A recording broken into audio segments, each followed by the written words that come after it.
All right, check. Check 1, 2. All right. And action, off we go. Welcome to Here's Your Freaking Podcast with the Jason Lee Glug Show. As always, thanks for taking some time out of your day and enjoying this podcast. Not safe for work, not safe for kids. In case you're unfamiliar with the podcast, you just know the terrestrial radio show. We'll get a little bit sticky in here. You can keep up to date all things JLNK by heading over to jlnkshow.com. We're going to talk about the size of a man's package in the podcast here today. We're also going to find, it's last week on the podcast, we had the year-end review. What things did dudes get stuck in their peckers last year, and what things did everybody get stuck in their butts? We'll deal with, what a vagina has seen in the year 2026. We'll also look at the leading candidates for people already in the running for what they've got stuck in themselves in the new year. One of these is really, really terrible. Do you hallucinate during an orgasm? I'm sorry, hallucinate? Do you get a nosebleed during an orgasm? A nosebleed? Well, we're not doing it right then. We'll also talk about what's it like to be the first person who has sex in an MRI machine. Interesting story. It happened 30 years ago, and they're still talking about it in medical journals today. We'll find out something very interesting about the penis. That's later on in the podcast. Let's start right here with dudes and the size of their genitals. We kind of touched on this story on the radio show. Former NFL offensive tackle. I thought for sure this story was some sort of phony clickbait. It's when she describes this man's genitals. Matt Khalil. I believe he played for the Vikings. Panthers? Maybe. I vaguely remember the name, but he was married to. He obviously had some success because he was married to a Sports Illustrated swimsuit model. She recently decided to dish on the primary reason for their divorce, and if you're gonna lose half your shit, at least there's a cool story behind it. All right. The reason for their divorce was the size of his dong. Now, if you stop right there, 99.9, 100% of us would think he must have been... He's a nubby little fella. Poorly endowed. Right. Yeah. It's basically like a little toe, but it happens to be stapled to the front of his body. That was my thought. This fella's dick was huge. Here's what she says. I love you. We have a great life together. I cannot tolerate how enormous your cock is. Well, this is what she says. She went to this. She described it on a podcast, and she described it, and I'm quoting here. 2 Coca-Cola cans stacked on top of each other. That's 24 ounces of soda there. That's 24 ounces of dick. And his penis. All right, that's pretty big. In the legal filings, the ex-wife cited the psychological toll because of she had dreams it was creeping up on her at night. This is what he says. He says it began to take a psychological toll he experienced because of all the unwanted attention and invasive commentary from the public. In addition to filing a lawsuit against his wife, by the way, he only won $75,000. I would pay someone $75,000 to tell the world that that's what I have going on. Yep. If that's what I have, and she's blabbing her mouth, I'd be like, "Thank you very much." And again, there's the downside because, as we learned with Pete Davidson or Ariana Grande, said he had big dick energy, and he said, "No, this was by design because now every woman that comes after her is going to be disappointed because she has sold them a false bill of goods that I have a huge pecker when in fact I do not." And so every woman is going to be disappointed. He said in that stand-up, he said she's always thinking she's a very smart woman. But if he's backing this up, girl, I'm telling you. 2 cans of Coke on top of one another. You better tell a neighbor. The ex-wife says she has nothing but love for her ex-husband. She also stressed that she has a deep respect for his privacy and integrity that we shared together. She also added that it's unfortunate that only one fragment of the podcast has been amplified. Yeah, we don't care about the boring shit. We won't talk about how when you decided not to do dinner, you just made nachos at night. Nobody gives a shit. What a chore masturbating must be. You're just like fighting an anaconda. You're like, oh, this thing it weighs 6 pounds. Speaking of genitals, this also is, I'll be honest with you, you could be anybody and make this happen, and it's kind of cool. The Winter Olympics are starting next month, right? Ski jumping officials will be looking at what jumpers are packing. Before the current World Cup season started, they had to check the length of each jumper. It was measured with a 3D scanner. It's skiing. It's cold outside. They used a 3D scanner from it says the lowest point of the genital area, and the measurement was used as a basis so that they could design what? Oh, their windsuit. The suit. Once the season got underway, rumors started flying that some jumpers resorted to, what?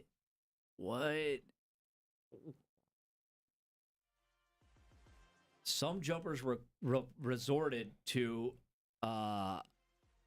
acid injections into their penises. For what? Before the measurement in order to achieve a looser suit. Oh, so it would make it bigger? Oh. And then the reading was bigger. And then, oh my God. The looser suit, the looser suit obviously would grab more air when you're up there, so it would help you fly farther, right? Oh. It's like a flying squirrel. Okay. All right. I see. Except with a misleading, it's like a flying squirrel, but like a penis with a misleading headline. Because they just need a little bit of something to act as a sail to catch even a tiny fraction of wind. The reason for the cheating and the injection of that acid is if the suit is too loose, it has more lift surface during the jump, which means greater distances. Officials have not revealed what they plan to do to the latest cheating trend, but they say they are already working on methods to improve the complex problem. Man, I got a problem. I got to make my dick bigger. Wow. Why? For a lady? For a picture you're going to send? No, for skiing. Cool. All right, here's our last. I shouldn't even say that, but we gave the fellas a turn last week with the things that the fellas got. They put in their pee holes in 2025. We looked at what everybody put up their butt last year, and now it's time for the ladies' survey of ER doctors. They're like basically, I don't know how they word it, but it's. Here you go. Tell us what you've had to fish out of a woman's front side this year. And here's how the ER doctors reported. This is what we found in vaginas as a country this year. A lighter. Okay. All right. Standard Bic gas station lighter. It doesn't say. It could be that long one they use to light the grill. Could be a Zippo. You don't know. Yeah. A holiday bell. You hear it coming down the hallway. You're like, who's that? Is that the cat? In case she's an angel that wants her wings. Right. Or maybe she's an anal that wants her wings. Yeah. Aluminum foil. That sounds like drugs. It doesn't say if it was wadded up, if it was folded up, or if they just took the fucking thing out of the box. Oh. Cotton balls. Ew. Popsicle stick. A plastic orca whale. A gemstone. Was it Uncle Baby Billy? Go outside, nerd. What? Oh, wait. What? Patient inserted 2 diamond rings into her vagina at a party out of fear that they'd be stolen. If you're at a party, where the fuck are you hanging out? Yeah, and you're worried your jewels are going to get taken. It's probably not a party you should be at. A latex glove, a bath bomb, a small plastic mermaid, a flower toy, things fished out of vaginas in 2025. I will tell you, these aren't as big or painful sounding as the beating the butthole took in 2025. Patient reports a bag of marijuana has been in her vagina for 2 days and is uncomfortable. Bracelet charms. Oh, like the Pandora bracelet charms? 2 vibrators. Well, you see, you lost the one, and you used the second one to go look for it. Maybe I could, bounce it out of here. A penis ring, 2 penis rings, 2 spoons. Oh, no. This is terrible. Patient stated she was using a piece of plastic to masturbate when got spooked by the wind outside. Is someone there? Someone's approaching. Threw a sheet over herself, in the process lodging the piece of plastic deeper into her vagina and was unable to retrieve. Hey, classic mistake, man. Wow. Classic mistake. It's the wind. A hairbrush, a Tide Pod, a plunger cap. Wouldn't a Tide Pod eventually open up? I would think. And that you're in for a bad day. A beer bottle. Oh no, a beer bottle patient had won while on a cruise on her honeymoon. Different, creative. All right, so that's 2025. Let's take a look forward. 2026. It's already started. 61-year-old man arrived at the hospital, severe abdominal pain. They ran some scans. They discovered a large sweet potato lodged inside of his rectum. According to hospital staff, the man admitted that he had inserted the sweet potato, quote unquote, out of boredom late at night. I mean, I respect his honesty. I was bored. Once the potato was in, the man fell asleep, only to wake up 2 hours later in intense pain. Hey, once it was in, he's like, oh, it feels great. I'm going to nod off for a while. Ugh. They never explained this, but his attempts to get it out of himself failed, so he went to the hospital. I think if I lost a sweet potato in my ass, the first order of business would be to find a corkscrew and see if you can't sort of wrangle a hold of that guy in there and pull it out. I don't know. Is there a stopping point? Is there like a backboard you can push it up against in order to get that corkscrew in there? By the way, I want to be there when you get the tip of that corkscrew past your sphincter. Well, if it's big enough to accept an entire sweet potato, it should be pretty... It closes. You have to wind it in there. It's going to take hey, you know what it's going to take? It's going to take a steady hand, Jason. A shot of whiskey and a piece of leather. But if you could I feel like if you could catch the tip of the sweet potato, kind of like bring it, like you lose a wine cork inside of a bottle. You ever try to fish that thing out of there? Yeah, you fish it out with a napkin. You get a cloth napkin and you take the tip and you fold it up and then you put it in there and then you put it down and then you get the thing on there and you pull it out. Wait, what? I'll show you sometime. It's a great party trick. Use a napkin to get the cork out? Yeah, like a cloth napkin. You know, like you got the corner of the napkin, kind of fold it up a little bit, kind of like a hot dog bun, and then put it back down into the wine bottle, and then just kind of feed it down in there.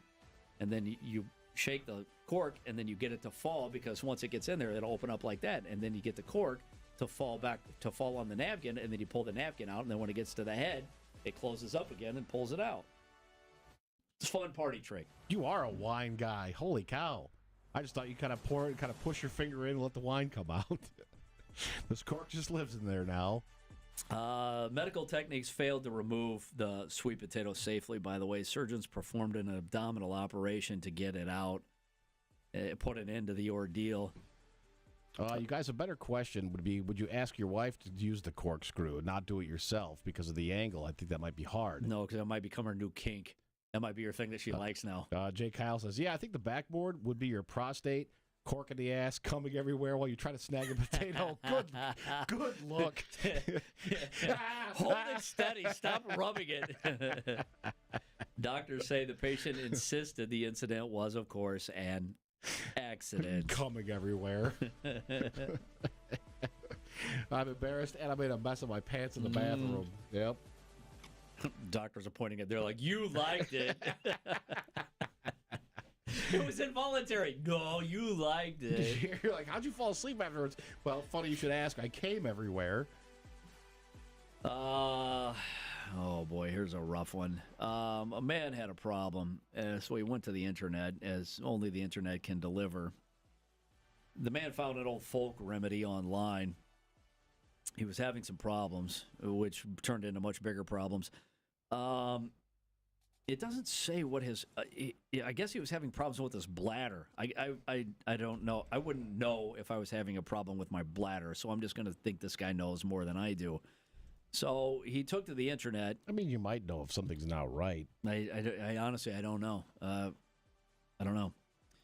But this guy was having a problem with his, so he went to the internet and he found that leeches will help your bladder. So the man bought a leech, a 5 centimeter long leech. And how do you get it to your bladder? What do? You eat it, swallow it down, hope it survives the trip and eventually makes its way to your bladder, or you shove it up your pee hole, which is what he did. The leech, he got it up his urethra, and it crawled into his bladder. And then it attached to the walls of his bladder and started releasing chemicals that prevent clotting. Okay, so once the leech has done its job... Right, because a leech is full of those chemicals so that once it latches onto you, it can keep drinking your blood and your blood doesn't clot.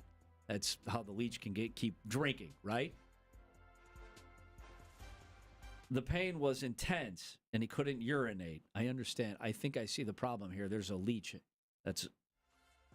He had to go to the hospital. The doctors were stunned when he told them what happened, but an ultrasound confirmed that the leech was inside him. Once the leech was removed, he was able to pee normally again. A young man named Andrew on the YouTube stream, who I think was failed by the public school system. Does it have to be your penis? Can't it get to my bladder through my butt? Nope. No, that's negatory. I mean, hey, we could try. Oh, it doesn't have to be the penis. Can't it go in through the butt? I mean, he might trip across it. We could give it a try. Apparently, if you find yourself in tears or cracking up during sex, when there's nothing funny or upsetting, you're not weird. People do lots of weird shit during sex. New research suggests that headaches, crying, nosebleeds, even hallucinations during or after an orgasm are totally normal responses for some women.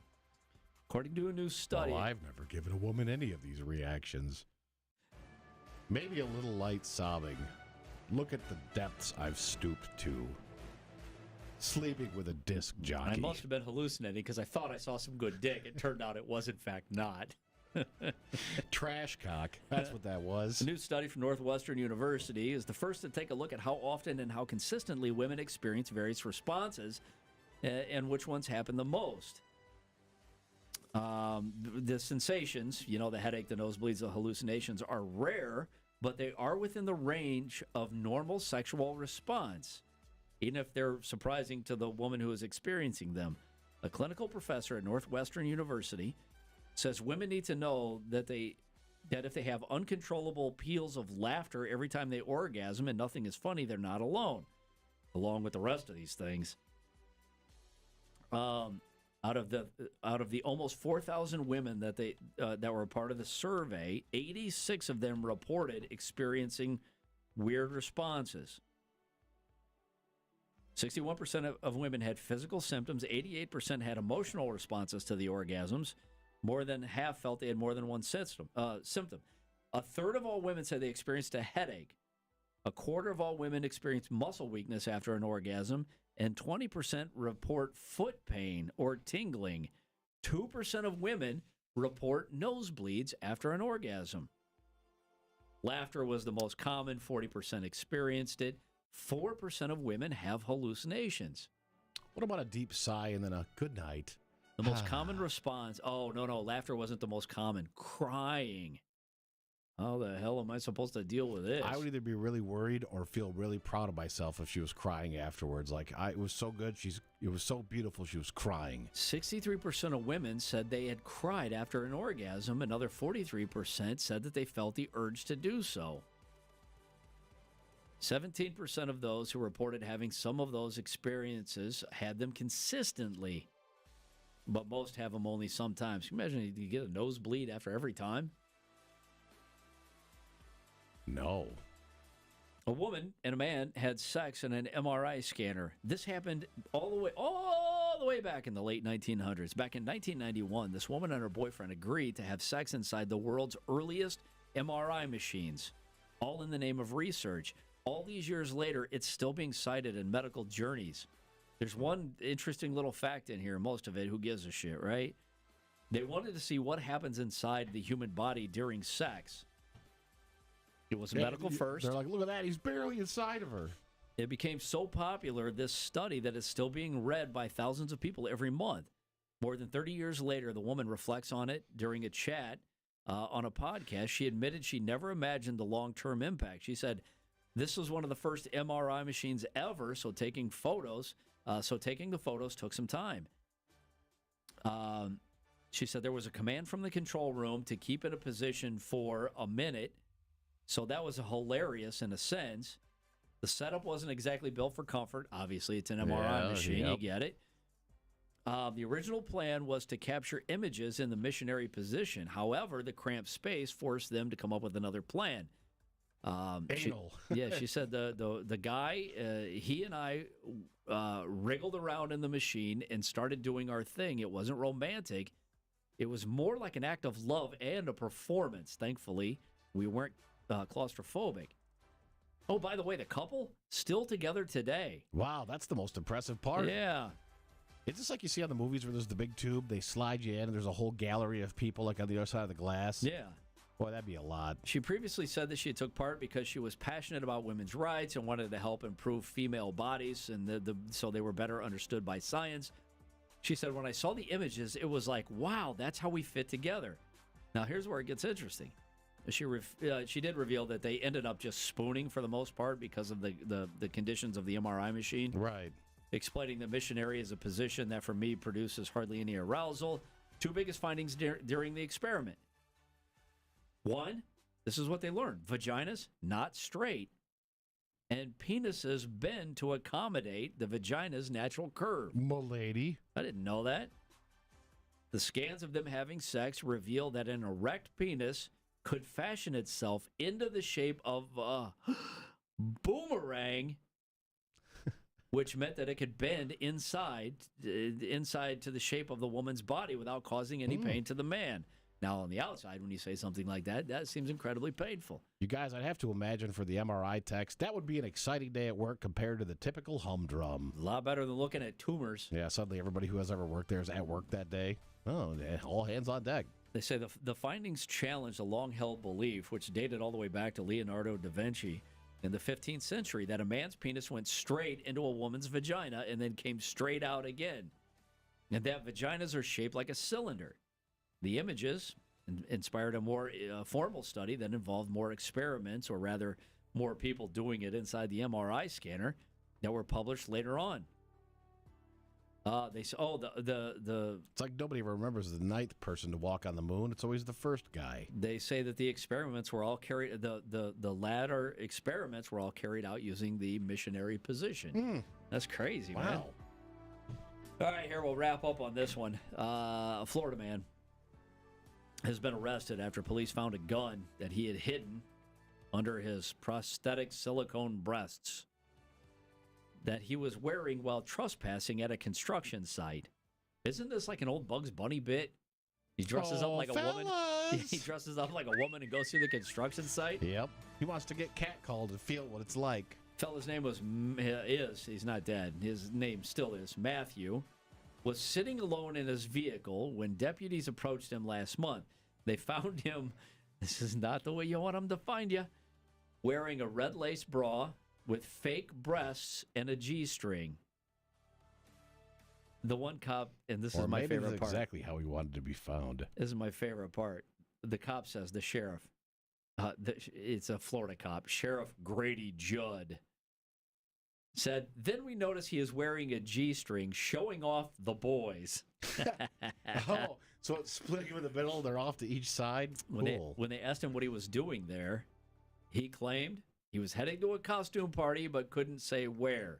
They charged him with armed trespassing, loitering, and resisting an officer. And then, of course, obviously, everybody's got a great story to tell, and he's got to go, no, I'm a different Matthew. That was a different Matthew. That wasn't me. I sing for a Marilyn Manson tribute band. So there you go. There's your episode for this week. Here's your freaking podcast. Again, thank you for taking some time and being a part of it. Stay up to date all things JLNK by heading over to jlnkshow.com. See you next Tuesday.